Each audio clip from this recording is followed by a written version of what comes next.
పెట్టారో అంత ప్రెషర్ ఉంటేనే ఆమె అంత ఇలా బిహేవ్ చేస్తుంది. ఆమె చేసిన ప్రెషర్ వల్ల ఇక్కడ మన తిరుపతి పోలీసు వాళ్ళు కూడా ఏం చేయలేకపోయారు. ఒక లేడీ వచ్చి మొత్తం పోలీసులను మొత్తం మేనేజ్ చేసి వాళ్ళ దగ్గర ఎటువంటి ప్రూఫ్స్ తీసుకెళ్ళడానికి, అక్కడి నుంచి పాస్పోర్ట్ అనేది ఒకటి ఉండాలంట, వాళ్ళ దగ్గర అది లేదు. యాక్చువల్గా వాళ్ళ కేసు ఏంటో కూడా తెలియదు. వాళ్ళని అడుగుతున్నాను అక్కడికి వెళ్ళి, అసలు కేసు ఏంటని అడుగుతుంటే క్రిప్టో అంటున్నాడు అతను వచ్చిన అబ్బాయి. క్రిప్టో కాయిన్ తీయడం అఫెన్సా ఇప్పట్లో? క్రిప్టో ఎంతమంది తీస్తున్నారు కాయిన్? రీసెంట్గానే జరిగింది, మన ట్రంప్ గారు ప్రెసిడెంట్ అయినప్పుడు ట్రంప్ షిప్ కాయిన్ అని ఒకటి, ట్రంప్ కాయిన్ ఏదో రిలీజ్ చేశారు. ఎంతమంది కొన్నారు, ఎంతమంది చేశారు? క్రిప్టో అనేది తప్పు కాదు. అక్కడ వాళ్ళు చెప్పడం క్రిప్టో అనేది చేసింది ఈమె అని. ఓకే, క్రిప్టోనే అనుకుందాం. క్రిప్టో గురించి నాకు పూర్తిగా తెలియదు, అసలు నాకు ఆ నాలెడ్జ్ అనేది తెలియదు అసలు. మెయిన్ పాయింట్, నేను వాళ్ళు అక్కడ క్వశ్చన్ చేస్తుంటే కేసు ఏమని సమాధానం చెప్పాల. ఈవెన్ స్టేషన్లో ఒక్కరికి కూడా చెప్పలేదు వాళ్ళు. ఆమె లేడీ నాకు తెలియదు, నేను తీసుకెళ్ళాలంతే. ఇవంతా పక్కన పెడదాం, ఓకే అయిపోయింది.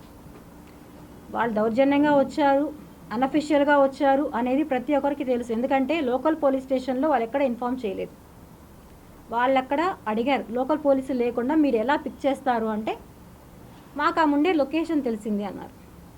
మిస్టర్ కిరణ్ రాయల్ గారు చెప్పారు, ప్రెస్ మీట్లో నేను 12 o'clock నేను ప్రెస్ మీట్లో ఉంటానని చెప్పి ఇంతంత పెద్ద ఓట్లు ఇచ్చినాక వాళ్ళకి తెలీదా అని. మీరందరూ వినే ఉంటారు, వాళ్ళకి తెలుగు రాదు, ఒక్క పాయింట్ కూడా తెలుగు అనేది రాదు వాళ్ళకి. నేను ఇక్కడ ఉన్నానని ఎవరు చెప్పారు? వీటన్నిటికీ ఆన్సర్స్ నేను చెప్తాను.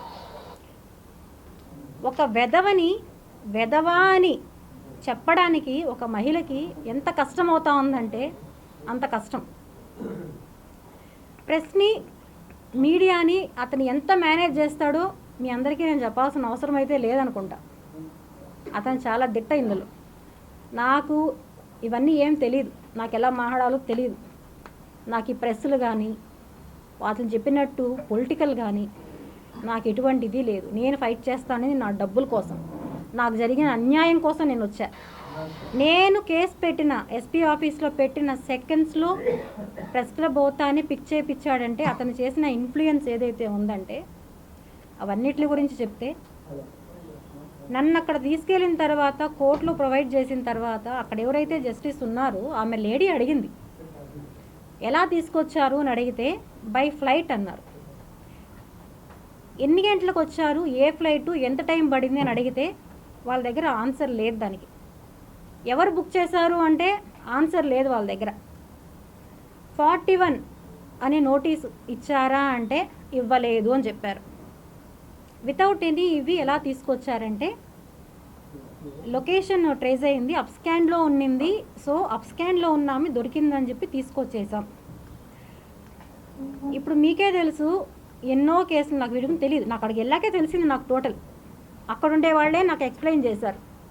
కొన్ని కోట్ల స్కామ్స్, తీవ్రవాదులు ఎంత వాళ్ళైనా కూడా వచ్చి ఇమ్మీడియట్గా 2 గంటల్లో ఫ్లైట్ వేసుకొని వచ్చేసి ఒక హోటల్లో ఎవరైతే ఈ కిరణ్ రాయల్ ఉన్నాడో వాళ్ళని దింపి ఒక హోటల్లో ఒక ప్రైవేట్ ట్యాక్సీ బుక్ చేయించి, గవర్నమెంట్ ట్యాక్సీ కాదండి, నోట్ చేసుకోండి, గవర్నమెంట్ వెహికల్ కాదు, ప్రైవేట్ వెహికల్ తీసుకొని వచ్చి వాళ్ళని అక్కడ ఎక్కించి, మీరందరూ చూడాల్సిన విషయం ఏమంటే ఇందులో అన్అఫిషియల్గా ఒక అతను కారులో ముందర కూర్చోన్నాడు, వైట్ షర్ట్ వేసుకొని, ఒక పిల్లోడు.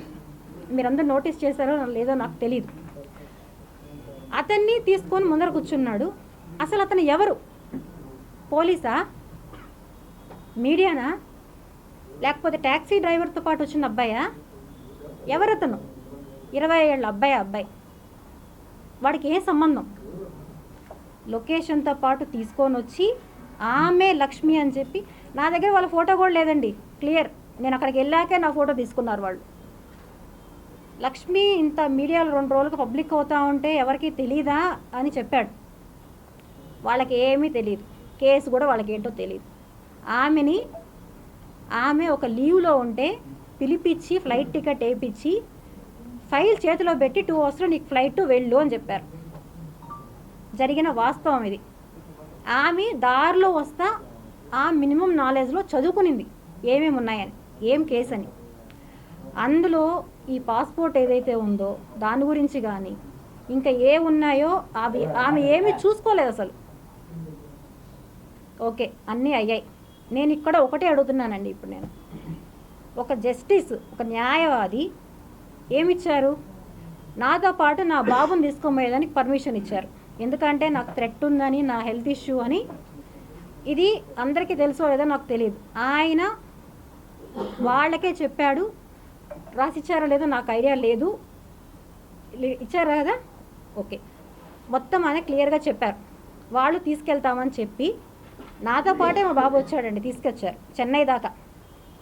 చెన్నై ఎయిర్పోర్ట్లో ఏదైతే ఉందో బాబుని బయట పెట్టి టికెట్ తీసుకొని వస్తాము ఉండు అని చెప్పి ఇమీడియట్గా నన్ను లోపలికి తీసుకెళ్ళిపోయారు వాళ్ళు. మా బాబుని అక్కడ నిర్దాక్షిణ్యంగా వదిలేసి తీసుకెళ్తామని చెప్పారు. అక్కడ జడ్జి గారు చెప్పారు తీసుకెళ్ళండి బాబుని వాళ్ళ మదర్తో, ఆయన పర్మిషన్ ఇచ్చాక. అంటే వీళ్ళు నన్ను కిడ్నాప్ చేస్తున్నారా, ఇంకేమన్నా చేయాలనుకున్నారా? ఏం జరిగింది ఇక్కడ? ఆ వైట్ షర్ట్ పిల్లోడు ఎవరు? టికెట్ తీసుకొస్తానని చెప్పి మా బాబుని వదిలేసి వెళ్ళిన వాళ్ళు ఎందుకని వెళ్ళారు? ఇవన్నీ ఎవరికి తెలియవు. ఎందుకంటే కిరణ్ రాయల్ గారు పెద్ద తోపు తురుము. ఆయన భాషలో చెప్పాలంటే ఇంకా ఎన్నో. ఆయనలాగా నేను మాట్లాడలేను. నాకంటూ కొంచెం ఉన్నాయి ఎథిక్స్. అతనిలాగా నేను కాదు. అతని ఫ్యామిలీ గురించి కూడా నేను ఇంకా డిస్కస్ చేస్తాను. సో అయ్యింది. తర్వాత ఫ్లైట్ టికెట్కి డబ్బులు లేకుండా మా బాబు రావడానికి ఆ మరుసటి రోజు సాయంకాలం కూడా రాలేకపోయాడు మా బాబు. కారణం ఏంటి? 6,000 రూపాయలు మా దగ్గర లేకుండా. ఆ పొజిషన్లో మరుసటి రోజు ఈవినింగ్ ఫ్లైట్కి మా బాబు రావడం జరిగింది. అదే రోజు మా బాబు నాతో వచ్చుంటే అదే రోజు ఈవినింగ్కి నేను ఇక్కడ ఉండుంటాను. ఎందుకంటే నన్ను వాళ్ళ కస్టడీ చెయ్యాలి. లక్ష్మి అన్నీ బయట చెప్తుంది. సో లక్ష్మి బ్లాక్ చెయ్యాలి. ఇప్పుడు చేస్తే నా నిజాలన్నీ స్టాప్ అవుతాయి. ఎందుకంటే ఇంకో మహిళలు రారు కంప్లైంట్ కోసం. అయ్యో వీడు చేస్తాడు, మేము కూడా కంప్లైంట్ ఇస్తే అని భయంతో మిగతా మహిళలు రారు అని ఒక ధైర్యం, ధీమా. న్యాయం ఎక్కడన్నా గెలుస్తుంది. జడ్జే పిలిచి మొత్తం వాళ్ళు అపోజిషన్ లాయరే అండి, ఇక్కడ మా పక్కన లాయర్ కాదు, అపోజిషన్ లాయరే. ఇంకొకటి కూడా చెప్పాడు, మేడం మీకు అక్కడ జస్టిస్ జరగకపోతే ఇక్కడికి రండి, నేను చేస్తాను మీకు జస్టిస్ అని. ఆయన మొబైల్ నెంబర్తో సహా నాకు ఇచ్చి పంపించాడు. వాస్తవం ఇది. ఓకే, అయ్యిందంతా. కిరణ్ రాయల్ గారు పెట్టిన అలిగేషన్స్ వైఎస్ఆర్సీపీ వాళ్ళు సపోర్ట్ ఉన్నారు, డబ్బులు తీసుకుంది. ఓకే, ఏ వైఎస్ఆర్సీపీ నాయకులు వచ్చారండి? వైఎస్ఆర్సీపీ నాయకులు ఉంటే వాళ్ళే డబ్బులు ఇచ్చుంటే నా బిడ్డలు మాకు ఉన్న ఏకైక ఒక ప్రాపర్టీ కూడా లేకుండా చేసుకొని నన్ను అక్కడి నుంచి ఈరోజు తీసుకొచ్చారు ఇక్కడికి. నా 2 బిడ్డల్ని పెట్టాడు. ఈరోజు బాధ దానికి అతను అంతకంతకు అనుభవిస్తాడు. ఇది ఖచ్చితంగా జరుగుతుంది. అతను అంటాడు వెంకటేశ్వర స్వామి గురించి. ఆ వెంకటేశ్వర స్వామి గురించే నేను చెప్తున్నా. ఆయన సాక్షిగానే అన్నీ జరుగుతాయి. ఆ దేవుడు ఎక్కడికి పోడు, జరుగుతుంది. అతను అనుకున్నాడు. ఇంతకుముందు కేసులో వెళ్ళిన వాళ్ళు 60 రోజులు రాలేదు. సో ఈమె ఇంకా రాదు బయట, ఎందుకంటే ఈమెకుంటే హెల్త్ ఇష్యూలో చచ్చిపోవచ్చు అక్కడే అని డిసైడ్ అయిపోయి నన్ను డబ్బులు ఇచ్చి ఫ్లైట్ టికెట్స్కి, వాళ్ళు ఉండడానికి హోటల్ అరేంజ్ చేసి, వాళ్ళకి తినడానికి పెట్టి అన్నీ చేసి తీసుకెళ్ళాడు. దీనికి సంబంధించిన అక్కడ అతను ఎవరితో మాట్లాడాడు, ఎవరికి అతను డబ్బులు పంపించాడు ఏమనేది కూడా నేను అన్నీ ప్రొవైడ్ చేస్తున్నాను.